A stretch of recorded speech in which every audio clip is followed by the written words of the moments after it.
Most welcome dear students. मैं संतोष सिंह आप सभी लोगों का स्वागत करता हूं आपके अपने यूट्यूब चैनल डीजे सर पर। आज का ये वीडियो क्लास 12th के बच्चों के लिए बहुत ही इंपॉर्टेंट है, क्योंकि इसमें हम लोग बात करने वाले हैं भूगोल के मोस्ट इंपॉर्टेंट आपके बहुविकल्पी प्रश्नों की सीरीज के बारे में। तो डियर स्टूडेंट्स, इन प्रश्नों को छोड़कर कभी भी मत जाइएगा, इन प्रश्नों को एक बार जरूर देख लीजिएगा।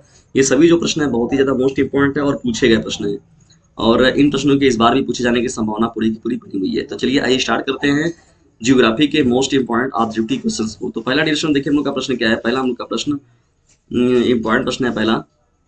देखिए क्या है पहला प्रश्न, निम्नलिखित विद्वानों में से किसने नव निश्चयवाद की संकल्पना प्रस्तुत की। प्रश्न को सुनिए ध्यान से एक बार फिर से। निम्नलिखित विद्वानों में से किसने नव निश्चयवाद की संकल्पना प्रस्तुत की। तो यहाँ दिया गया डिस्कशन जो ऑप्शन है, ऑप्शन नंबर का है ईसी ईसी सैंपल, ख जो है जीन ब्रून्स, और ग जो है ग्रिफिथ टेलर, घ जो दिया गया विडाल, डी ला ब्लास। तो डियर स्टूडेंट्स, दिए गए जो प्रश्न में यहाँ पर नव निश्चयवाद की जो संकल्पना दी गई थी वो किसके द्वारा दी गई थी, ग्रिफिथ टेलर के द्वारा दी गई थी। तो ये ग जो होगा पहले प्रश्न का राइट आंसर हो जाएगा। ठीक है डियर स्टूडेंट्स, बहुत ही इंपॉर्टेंट ये प्रश्न है, इन प्रश्नों को आप देख कर जाइएगा डियर स्टूडेंट्स। तो पहले प्रश्न का क्या राइट आंसर हो जाएगा, ऑप्शन नंबर ग करेक्ट हो जाएगा। आइए हम लोग बढ़ते हैं अब सेकंड प्रश्न की ओर। सेकंड देखिए हम लोग का प्रश्न क्या है, बहुत ही इंपॉर्टेंट ये सभी प्रश्न चल रहे हैं सीरीज। देखिए जनसंख्या संगठन जनसंख्या के उन पक्षों को निरूपित करता है जिनकी माप की जा सकती है। ठीक है डियर स्टूडेंट्स, ये कथन किसका है, ये देखिए कथन वाला भी पूछता है नियमित रूप से आपके बोर्ड एग्जामिनेशन में। दूसरा हम लोग का प्रश्न देखिए कथन पर ही आधारित है आपका। तो इसे देखिए, पहले इस प्रश्न को मैं एक बार फिर से आप लोगों के लिए पढ़ ले रहा हूँ। जनसंख्या संगठन जनसंख्या के उन पक्षों को निरूपित करता है जिनका माप की जा सकती है। तो यह कथन किसका है। तो देखिए कथन भी बहुत तेज पूछता है यहाँ पर। जैसे आपके मनोविज्ञान हो गया, शिक्षा शास्त्र हो गया, या तो आपका भूगोल हो गया, तो इन सभी में कथन भी बहुत इंपॉर्टेंट मायने रखता है। तो इसलिए कथनों को भी देखकर जरूर जाया करिए। ठीक है, तो इस प्रश्न में देखिए ऑप्शन नंबर जो क दिया गया ट्रिवार था, ख जो दिया गया डिविशन क्लार्क, ग जो दिया गया स्मिथ, और घ जो दिया गया इनमें से कोई नहीं। तो जो दिया गया प्रश्न संख्या 2 एडिशन, इसका जो राइट आंसर हो जाएगा ऑप्शन नंबर ख करेक्ट हो जाएगा, क्लार्क। तो जनसंख्या संगठन जनसंख्या के उन पक्षों को निरूपित करता है जिनकी माप की जा सकती है, यह कथन जो है वो क्लार्क का है। ठीक है डियर, ये इंपॉर्टेंट प्रश्न है, इसको भी आप लोग एक बार रिवाइज देखिए, एक बार दो बार आप अगर सुन जाते हैं तो ये पूरा का पूरा आपको अच्छे से तैयार हो जाएगा। और डियर आपने भी भूगोल के महत्वपूर्ण प्रश्नों की सीरीज को नहीं देखा तो उसको देख लीजिए। प्लेलिस्ट में मैंने बनाकर ऑलरेडी आप लोगों के लिए रखा हुआ है, वहां से देखिए, अपने प्रश्नों की सीरीज को तैयार करिए। ठीक है डियर, बिल्कुल भी लापरवाही इस समय बर्दाश्त नहीं की जाएगी। देखिए तीसरा हम लोग का प्रश्न क्या, निम्नलिखित में से कौन सा विश्व का सबसे बड़ा सबसे घना बसा महाद्वीप है। देखिए ये बात हो रही है, यहाँ पर कंफ्यूज मत होइएगा। विश्व का सबसे घना बसा महाद्वीप के बारे में पूछ रहा है ना, सबसे घना बसा। तो विश्व का सबसे घना बसा महाद्वीप कौन सा है, इसके बारे में बात हो रही है। देखिए डिस्टेंस, यहाँ पर जो प्रश्न है आपका ऑप्शन नंबर का है क्या, अफ्रीका दिया हुआ है, ख जो दिया गया एशिया, ग जो दिया गया यूरोप, और घ जो दिया गया उत्तरी अमेरिका। तो डियर स्टूडेंट, इस प्रश्न का जो राइट आंसर होगा ऑप्शन नंबर ख करेक्ट हो जाएगा। एशिया जो महाद्वीप है वह विश्व का सबसे घना जो है महाद्वीप है। विश्व का सबसे घना आबादी नहीं, सबसे ज्यादा क्राउड वाला जो एरिया है वो एशिया महाद्वीप ही है। ठीक है दोस्तों, और विश्व जनसंख्या वृद्धि के मामले में अगर देखा जाए तो देखिए ये अलग प्रश्न बन जाता है आपका। ठीक है, उसमें अफ्रीका को हम लोग याद करते हैं, लेकिन यहाँ पर आपको किसमें याद किया जाता है, एशिया को, घना बसा देश। तो सर्वाधिक आप जानते भी हैं कि चीन जो है, चीन भी एशिया महाद्वीप में और भारत भी है एशिया महाद्वीप में। तो ये दोनों के दोनों जो खतरनाक जनसंख्या वाले देश है डियर, तो वो कहाँ पर है, वो एशिया महाद्वीप में ही है। ठीक है, तो आइए चलिए बढ़ते हैं हम लोग अब मोस्ट इंपॉर्टेंट प्रश्नों की सीरीज में अब चौथे प्रश्न की ओर। चौथा देखिए हम लोग का प्रश्न क्या है, निम्नलिखित में से कौन सा एक तृतीय क्रियाकलाप है। पूछ रहा है हम लोग से कि निम्नलिखित में से कौन सा एक तृतीय क्रियाकलाप है। देखिए प्राथमिक क्रियाकलाप, द्वितीय क्रियाकलाप, तृतीय क्रियाकलाप, ये बहुत ही इंपॉर्टेंट है। और इन दोनों के मध्य क्या अंतर है, क्या समानताएं, ये भी आप लोग को बहुत इंपॉर्टेंट पूछता रहता है अक्सर। और ये तीनों में से कोई ना कोई टॉपिक तो आपके बोर्ड एग्जामिनेशन में जरूर देखने को मिलेगा। देखिए डिस्कशन यहाँ पर क्या है, निम्नलिखित में से कौन सा एक तृतीय क्रियाकलाप है। तो दिया गया ऑप्शन नंबर का है खेती, ख जो दिया गया है बुनाई, ग जो दिया गया व्यापार, घ जो दिया गया है आखिर। तो डिस्कशन इस प्रश्न का जो राइट आंसर हो जाएगा ऑप्शन नंबर ग करेक्ट हो जाएगा, व्यापार। तो निम्नलिखित में से तृतीय जो क्रियाकलाप है उनमें से डिस्कशन जो व्यापार होता है वो तृतीय क्रियाकलाप होता है। आइए इंपॉर्टेंट प्रश्नों की सीरीज में हम लोग आगे बढ़ते हैं और देखते हैं कुछ और महत्वपूर्ण प्रश्नों को। देखिए पांचवा हम लोग का प्रश्न है, सभी जो प्रश्न डिस्कशन बहुत ही ज्यादा मोस्ट इंपॉर्टेंट है। पांचवा देखिए प्रश्न क्या, निम्नलिखित में से भारत के किस राज्य में जनसंख्या घनत्व तो सबसे अधिक पाया जाता है। देखिए जनसंख्या घनत्व तो सबसे अधिक कहाँ पाया जाता है, नहीं, भारत के किस राज्य में जनसंख्या का जो घनत्व है वो सर्वाधिक है। तो यहाँ पर देखिए इस प्रश्न के बारे में बात हो रही है, तो जनसंख्या का घनत्व तो सबसे अधिक कहाँ पर पाया जाता है। तो यहाँ पर ऑप्शन नंबर क दिया गया केरल, ख जो दिया गया बिहार, ग जो है उत्तर प्रदेश, घ जो है पश्चिम बंगाल।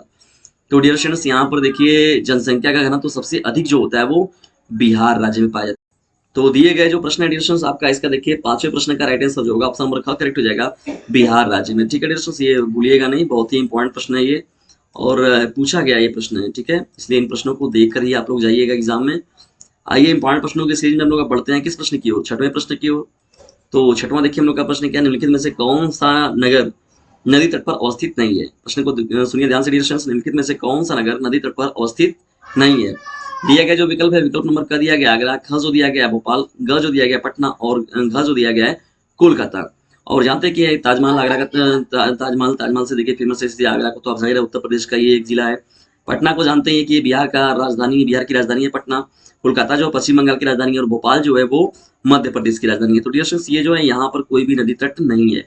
तो भोपाल जो होता है वो, भोपाल जो है वो किसी भी नदी तट पर अवस्थित नहीं है। और भोपाल क्या है, यह मध्य प्रदेश की राजधानी है। ये डियर स्टूडेंट्स आप इस बात को याद रखिएगा एक्सटर्नल रूप में। ठीक है, ये इंपॉर्टेंट प्रश्न है और नियमित रूप से आपके ये प्रश्न जो है पूछे गए हैं।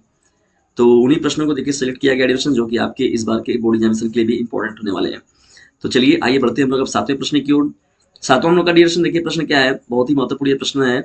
निम्न में से कौन सा सिंचित क्षेत्रों में भू निम्नीकरण का प्रमुख प्रकार है। तो डिवीजन यहाँ पर ऑप्शन नंबर क दिया गया है अवनालिका अपर्दन, ख जो दिया गया वायु अपर्दन, ग जो दिया गया मृदा लवणता, घ जो दिया गया भूमि पर सिल्ट कम जमाव। तो डियर स्टूडेंट्स इस प्रश्न का उत्तर अब आप दीजिए, बताइए कि क ऑप्शन सही होगा कि ख होगा कि ग होगा कि ख होगा। कुछ काम आप लोग को भी देना जरूरी है, एक दो दिन के बाद आप पेपर देने जाने वाले हैं, क्या कुछ तैयार भी है कि क्या मतलब पूरा का पूरा खाली क्यों नौटंकी आप लोग कर रहे हैं। तो डियर सातवां जो प्रश्न है इसका उत्तर आप लोग दीजिएगा, कमेंट बॉक्स में बताइए। अगर नहीं आता है तो फिर मैं आप लोग को इसका उत्तर जो है उपलब्ध कराऊंगा। कुछ काम आप लोग को मिलता रहेगा तो सही रहेगा, कुछ ऐसे ही पैटर्न से हम लोग को पढ़ना पड़ेगा। तो आठवें प्रश्न की ओर डियर हम लोग पढ़ते हैं। देखिए सातवें प्रश्न का मुझे इंतजार रहेगा, आप उसका उत्तर का जवाब जरूर दीजिएगा डियर। ठीक है, आइए हम लोग बढ़ते हैं आठवें प्रश्न की ओर। देखिए बाबा बूदन पहाड़ियां, ये प्रश्न देखिए ध्यान से डियर। बाबा बूदन की जो पहाड़ियां हैं वो किस राज्य में स्थित हैं। बाबा बूदन की जो पहाड़ियां हैं वो किस राज्य में स्थित हैं, ये हम लोग को बताना है। जो ऑप्शन नंबर कर दिया गया कर्नाटक में, ख जो दिया गया मध्य प्रदेश में, ग जो दिया गया है तमिलनाडु में, और घ जो दिया गया डियर इसमें से कोई नहीं। तो यहाँ पर डियर इस प्रश्न का जो उत्तर हो जाएगा आपका क्या हो जाएगा, ये जो होगा ऑप्शन नंबर क जो होगा वो करेक्ट हो जाएगा, कर्नाटक राज्य में। अब कर्नाटक राज्य में तो है डियर स्टूडेंट्स, लेकिन वहां पर देखिए एक प्लेस है, एक जिला है वहां का, जिसका नाम है, उस जिले का नाम क्या है, चीकम गलूर। चीकम गलूर, ध्यान से नाम सुनिएगा डियर स्टूडेंट्स, चीकम गलूर जो जिला है वहीं पर जो है, ये कर्नाटक में जो जिला है चीकम गलूर, जो वहीं पर ये जो पहाड़ियां देखने को मिलती हैं आप सभी लोगों को, बाबा बूदन की पहाड़ियां। तो आठवें प्रश्न का जो राइट आंसर होगा ऑप्शन नंबर क करेक्ट हो जाएगा। और ये प्रश्न जो है इंपॉर्टेंट है। आइए इंपॉर्टेंट प्रश्नों की सीरीज में हम लोग बढ़ते हैं अब नौवें प्रश्न की ओर। नौवां हम लोग का प्रश्न देखिए क्या है, ये भी प्रश्न आपका पूछा गया है। निम्नलिखित में से कौन सी प्राथमिक क्रिया नहीं है। देखिए प्राथमिक क्रिया, द्वितीय क्रिया और तृतीय क्रिया, तो यहाँ से कोई ना कोई प्रश्न को देखने को जरूर मिलेगा आप लोगों को। तो निम्नलिखित में से कौन सी प्राथमिक क्रिया नहीं है। ऑप्शन नंबर क जो दिया गया आखेट, ख जो दिया गया कृषि, ग जो दिया गया खनन, और घ जो दिया गया है विनिर्माण। तो देखिए डियर स्टूडेंट्स, जो प्राथमिक क्रिया इनमें से नहीं है वो विनिर्माण हो जाएगा आपका। तो नौवां प्रश्न जो दिया गया है इसमें जो राइट आंसर हो जाएगा ऑप्शन नंबर ग करेक्ट हो जाएगा। ठीक है डियर स्टूडेंट्स, तो इन प्रश्नों को एकदम जब कर रिवाइज करिए, एक बार दो बार आप सुनेंगे, जब एक बार में नहीं समझ पा रहा है तो आप इसको एक बार फिर सुनिए। जब दो बार आप सुन लेंगे ना तो निश्चित तौर पर आप उसको फिर भूलेंगे नहीं। तो आइए हम लोग बढ़ते हैं 10वें प्रश्न की, और 10वां में देखिए प्रश्न क्या है, निम्न देशों में से किस देश में सहकारी कृषि का सफल परीक्षण किया गया है। प्रश्न सुनिए ध्यान से, निम्न देशों में से किस देश में सहकारी कृषि का सफल परीक्षण किया गया है। ठीक है डियर स्टूडेंट्स, सहकारी कृषि का सफल परीक्षण। आप लोग यहाँ पर मुझे एक जवाब दीजिएगा कि सहकारी कृषि क्या होती है। ठीक है, अगर प्रॉब्लम होती है तो मैं आपको इसका उपलब्ध बताऊंगा, आंसर बताऊंगा, उपलब्ध कराऊंगा आपको, लेकिन आपको इसका बताना है कि सहकारी कृषि होता क्या है। ठीक है डियर स्टूडेंट्स, तो यहाँ दिया गया देखिए विकल्प नंबर का है रूस, ख जो दिया गया डेनमार्क, ग जो दिया गया भारत, और घ जो दिया गया नीदरलैंड। तो इस प्रश्न का जो राइट आंसर होगा, सहकारी कृषि का जो सफल परीक्षण किया गया था डियर स्टूडेंट्स, वो डेनमार्क देश के द्वारा किया गया था। ठीक है, डेनमार्क देश के द्वारा। तो 10वें प्रश्न का जो राइट आंसर होगा ऑप्शन नंबर ख करेक्ट हो जाएगा। आइए डियर स्टूडेंट्स, महत्वपूर्ण प्रश्नों की सीरीज में हम लोग अब बढ़ते हैं आपके अगले प्रश्न की ओर। देखिए 11वां आपका प्रश्न क्या है, 11वें प्रश्न हम लोग पढ़ते हैं। ये भी देखिए बहुत ही मोस्ट इंपॉर्टेंट प्रश्न है और ओरली भी है, इसको जानते भी हैं आप लोग। निम्नलिखित में से कौन सा एक वनों पर आधारित उद्योग है। निम्नलिखित में से कौन सा एक वनों पर आधारित उद्योग है।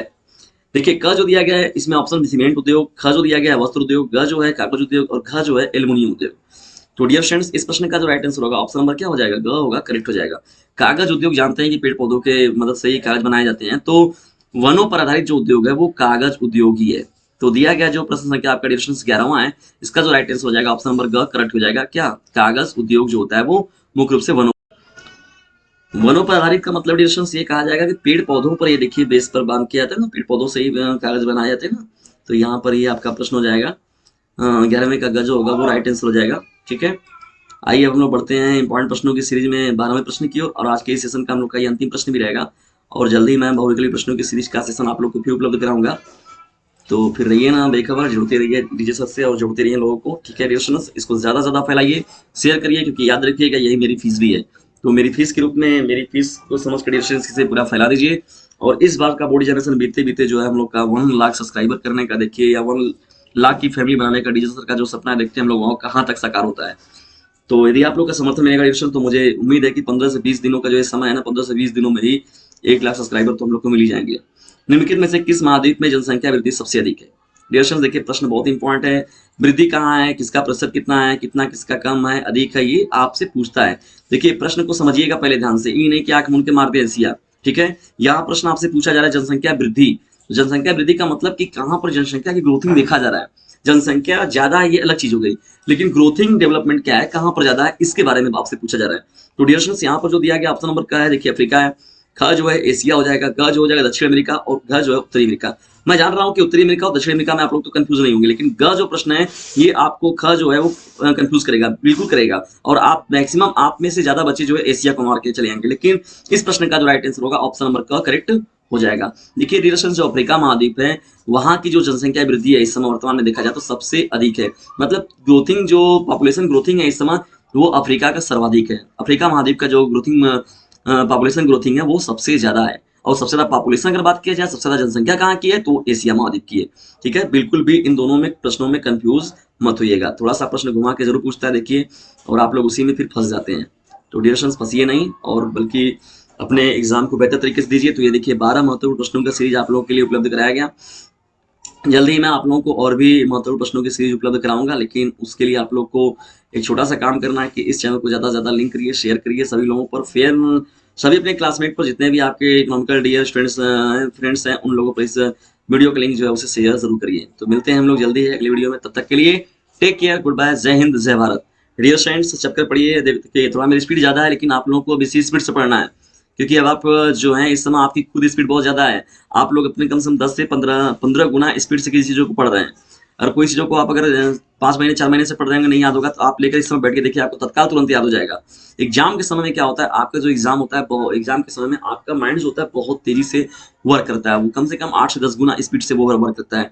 तो किसी भी चीज को यदि आप पढ़ना चाहेंगे, कोई भी, मैं कितनों चीजें मैं स्पीड से पढ़ाऊँ आपको इस समय, आप उन सभी चीजों को एकदम तेजी से कैच कर जाएंगे, क्योंकि डियर स्टूडेंट्स आपको उसकी सख्त जरूरत है। तो डियर फ्रेंड्स, मुझे भी इस चैनल पर सब्सक्राइबरों की सख्त जरूरत है, इसलिए मेरा भी सहयोग जरूर करें कि इस चैनल पर लोगों को ज़्यादा से ज़्यादा फैलाए इस वीडियो को, ताकि ज़्यादा से ज़्यादा बच्चे जो है इस चैनल से लाभान्वित हो सकें। तो डियर फ्रेंड्स, आप लोगों से जो जैसे रेगुलर मैं हमेशा निश्चित तौर पर बोलता रहता हूँ, चलते चलते मेरी एक बात याद रखना, इसे शेयर करना ना भूलना, इसे शेयर करना ना भूलना। तो डियर फ्रेंड्स इसे शेयर जरूर कीजिए। ठीक है, रेडी रहिएगा लेकिन दूसरे वीडियो के लिए।